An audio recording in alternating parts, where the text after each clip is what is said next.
Well, she hails from a dynasty of environmentalists. She went on her first expedition at 4 months old. Her grandfather, Jacques Cousteau, taught her how to dive at 7 years old. Alexandra Cousteau traveled the world to explore the critical water issues recently. Now she has been on a mission, just finished, to raise awareness about the state of water in the United States. And she's with us here now. And let's start this off. You went on a bus, Yes. and you started what?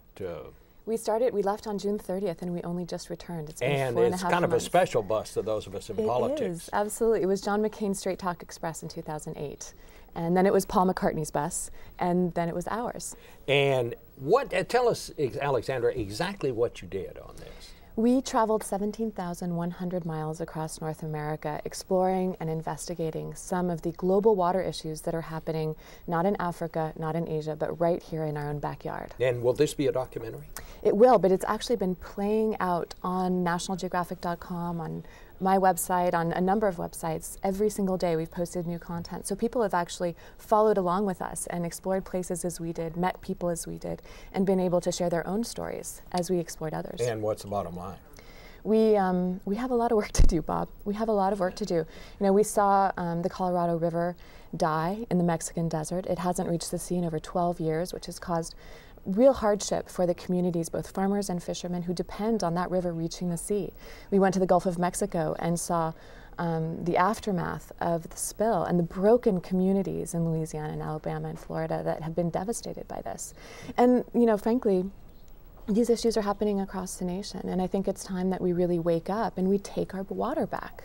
What do we need to do?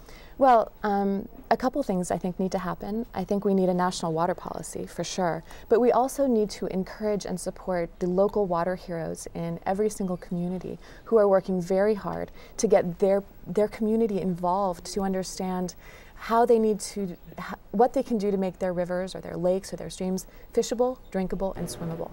You know, I guess until I heard you just say that, it never occurred to me, we don't have a water policy in this country. We don't. We have an oceans policy, but of course that doesn't reach onto land very much. So, what is the most important thing that we should do right now? What's the most crucial thing? There's so much, but I really think that supporting grassroots initiatives is probably the #1 thing, because people out there really do want to protect the water in their lives, the water that flows through their lives. But we also need to really start thinking about how we're going to enforce the excellent environmental legislation that we have on the books, which we haven't been doing a very good job of, and making sure that water is at the top of our discussion and our conversation. And that's what we've been doing on Expedition, really trying to help people understand the issues, have stories through which they can discuss the issues, and start to have conversations about water. We need to talk about this issue. You know, when I was a little boy, when I was growing up, when someone said you'll have to buy bottled water in order to drink it, I mean, my parents would have laughed. They couldn't have imagined such a time. And yet, most places now, you can't drink the water. Exactly. You can't just turn on the hydrant. Even here in the capital of this nation, the District of Columbia. But I'm so excited because, you know, we're going to take a little break. It's been 5 months on the road, and the fantastic crew that I had with me, we're all a little bit tired, but it's just the beginning, and I'm so excited about that. And we have strong partnerships with National Geographic and with RBC and others to continue the momentum of this well into next year and the year beyond, and continue to drive conversation and give people opportunities to get involved at home.